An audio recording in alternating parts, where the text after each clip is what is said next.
बहुत समय पहले की बात है। अमरावती नाम के एक सुंदर राज्य में राजकुमारी तारिका रहा करती थीं। वह न सिर्फ सुंदर थीं बल्कि बुद्धिमान और निडर भी थीं। उन्हें फूलों से, सितारों से और सबसे ज़्यादा घोड़ों से प्रेम था। पर राजमहल में जितने भी घोड़े थे, कोई भी उनके दिल को नहीं भाया। एक दिन वह महल के पुराने पुस्तकालय में एक रहस्यमयी किताब पढ़ रही थी, जिसमें एक नायाब घोड़े का जिक्र था। ऐसा घोड़ा जो हवा में उड़ सकता है, पानी पर दौड़ सकता है और अपने मालिक के दिल की भाषा समझ सकता है।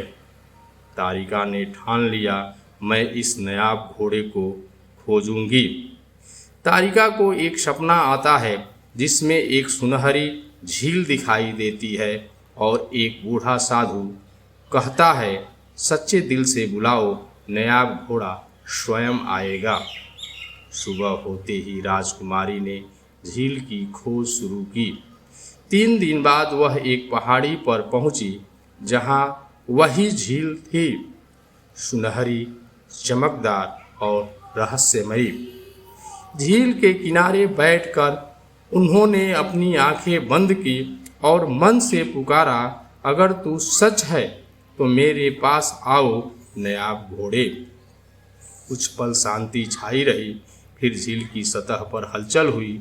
पानी से एक चमकदार सफ़ेद घोड़ा निकला, जिसके पंख थे और आँखों में आकाश के तारे चमक रहे थे। तारिका घोड़े पर सवार हुई और घोड़ा हवा में उड़ चला। बादलों के बीच तारों के पास वह अमरावती को ऊपर से देख रही थी। पर उड़ते उड़ते एक आंधी आई। घोड़े की आंखें कुछ समय के लिए बंद हो गईं। राजकुमारी डर गई, पर उसने घोड़े के कान में कहा, मैं तुम पर विश्वास करती हूँ।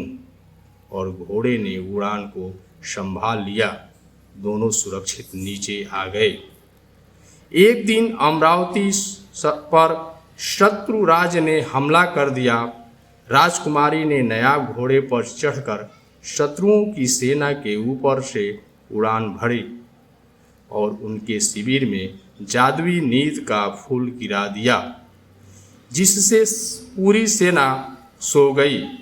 राजा ने गर्व से कहा कि मेरी बेटी राजकुमारी ने राज्य की रक्षा शत्रुओं से की।